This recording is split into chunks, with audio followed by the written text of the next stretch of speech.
আসসালামু আলাইকুম এভরিওয়ান, স্বর্ণাজ কিচেনে আপনাদের স্বাগতম। কেমন আছেন সবাই? আজকে আমি আপনাদের সাথে ভীষণ মজাদার একটা ডেজার্ট রেসিপি শেয়ার করব। আশা করি ভীষণ ভালো লাগবে। প্রথমেই এখানে আমি একটা বাটি নিয়ে নিয়েছি, আর সেই সাথে মেজারমেন্ট কাপ দিয়ে মেপে 1 কাপ সাবুদানা নিয়ে নিয়েছি। আমি একটু বড় সাইজের সাবুদানা নিয়েছি, আপনারা চাইলে ছোটোগুলোও নিতে পারেন। এখন আমি নর্মাল পানি দিয়ে সাবুদানাগুলোকে একটু ভালোভাবে ধুয়ে নেব। সাবুদানার ভিতরে কিন্তু অনেকটা ময়লা থাকে, তাই একটু ভালোভাবে কিন্তু পানি পাল্টে পাল্টে সাবুদানাগুলোকে খুব সুন্দরভাবে এই যে আমি ধুয়ে নিয়েছি। এখন সাবুদানাগুলোকে আমি সেদ্ধ করে নেব। সেজন্য চুলোতে আমি সসপ্যানে আগে থেকেই পানি গরম বসিয়ে রেখেছি। বলক চলে আসার পর ধুয়ে রাখা সাবুদানাগুলোকে দিয়ে দিচ্ছি। এখানে পানির কোনো মেজারমেন্ট নাই, একটু বেশি করেই পানি ব্যবহার করবেন, এতে করে সাবুদানাগুলো ভালোভাবে সেদ্ধ হতে পারবে আর একটার গায়ে একটা কিন্তু লেগে থাকবে না। আর একটা কথা বন্ধুরা, এটা কিন্তু কিছুক্ষণ পর পর একটা চামচ দিয়ে একটু নেড়ে চেড়ে নেবেন, না হয় কিন্তু নিচ থেকে ধরে যেতে পারে। আর এই পর্যায়ে চুলোর আঁচটা কিন্তু মিডিয়ামে রেখে সাবুদানাগুলোকে সেদ্ধ করে নেবেন। আমি কিন্তু কয়েকবারই বলক তুলে নিয়েছি। একেবারে ভালোভাবে সেদ্ধ করে নিতে হবে। যখন সাবুদানাগুলোকে একদম স্বচ্ছ কাচের মতো দেখা যাবে, বুঝতে হবে একেবারে পারফেক্টলি সাবুদানাগুলো সেদ্ধ হয়ে গিয়েছে।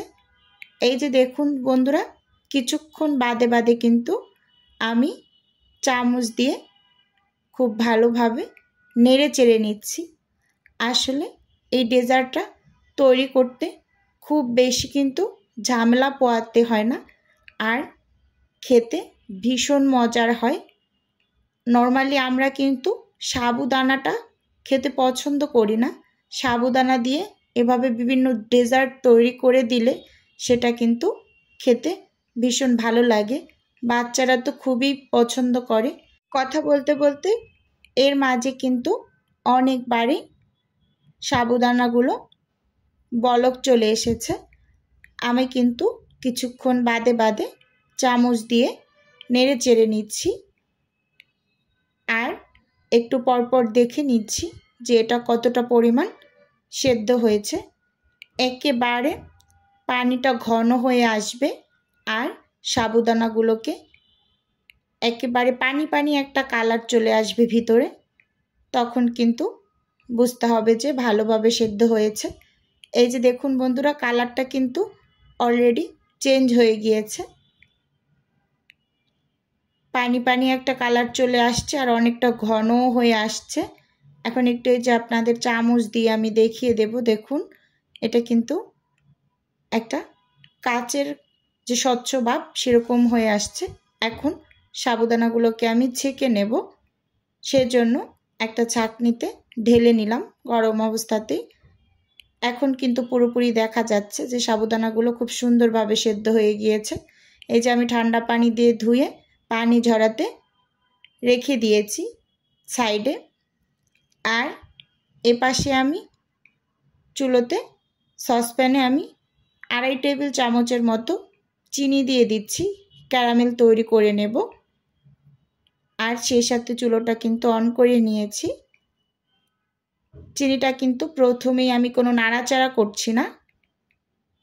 চারিপাশ থেকে যখন হালকা করে একটু কালার চলে আসবে, তখনই আমি চামচ দিয়ে নেড়ে চেড়ে দেব।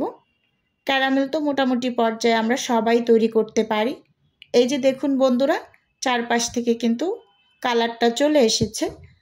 এই পর্যায়ে কিন্তু চুলোর আঁচটা একেবারে লো করে রেখেছি, না হয় কিন্তু ক্যারামেলটা পুড়ে যাবে আর ডেজার্টটা খেতে ভালো লাগবে না। যে যেরকম কালার পছন্দ করেন সেরকম কালার করে চুলো থেকে নামিয়ে নেবেন। আমি একটু হালকা করেই করেছি, নামাতে নামাতে অনেকটা গাঢ় হয়ে যাবে। এই যে আমি যে পাত্রে ডেজার্টটা তৈরি করব সে পাত্রে ঢেলে নিয়েছি। আর ওই সসপ্যানেই আমি এখন দুধ নিয়ে নেব।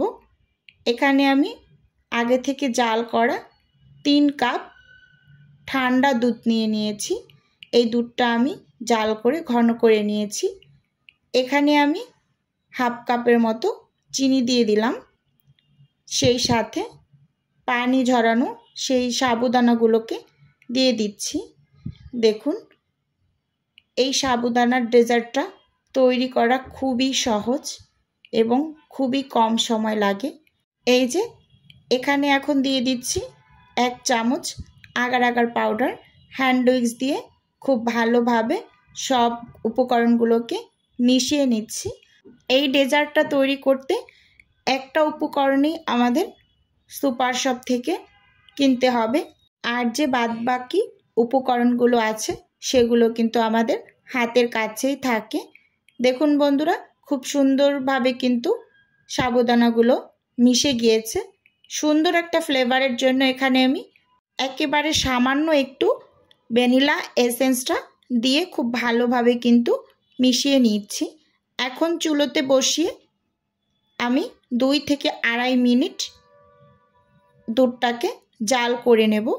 এর মাঝেই কিন্তু এটা ঘন হয়ে যাবে, যেহেতু আগার আগার পাউডার দেওয়া আছে। আগার আগার পাউডারটা মূলত কোনো তরল পদার্থকে জমতে সাহায্য করে, আর আগার আগার পাউডার সব সময় ঠান্ডা অবস্থাতে মিশিয়ে নেবেন। পরে একটু জাল করে হালকা ঘন করে নেবেন।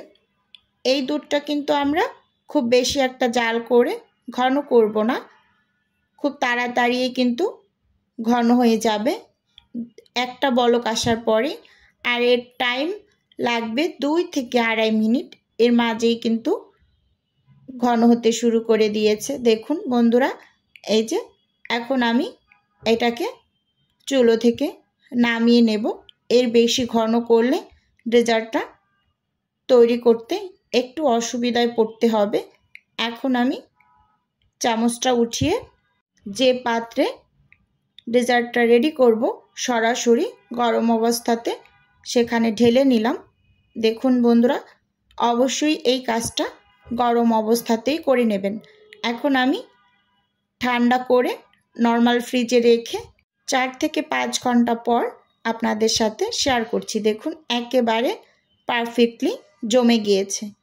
এখন এটাকে আমি আপনাদের সাথে মোল্ড আউট করে শেয়ার করছি। ভিডিওর এই পর্যায়ে এসে প্রতিদিনের মতো আমার প্রিয় আপু এবং ভাইদের উদ্দেশ্যে একটা অনুরোধ রাখছি। আমার ভিডিওর কোনো অংশ যদি আপনার কাছে একটুখানি হলেও ভালো লেগে যায় তাহলে অবশ্যই চ্যানেলটি সাবস্ক্রাইব করে পাশে থাকবেন, আর ভিডিওর শুরুতে একটা লাইক দিয়ে ভিডিও দেখা কন্টিনিউ করবেন। দেখুন বন্ধুরা, মাশাআল্লাহ কত সুন্দরভাবে একেবারে ডেজার্টটা রেডি হয়ে গিয়েছে। এখন একটু কেটে আপনাদের দেখিয়ে দিচ্ছি। খুবই মজাদার একটা ডেজার্ট, ঠান্ডা ঠান্ডা একেবারে মন প্রাণ জুড়িয়ে যায়। আপনারা একবার হলেও ট্রাই করে দেখবেন, আশা করি ভালো লাগবে।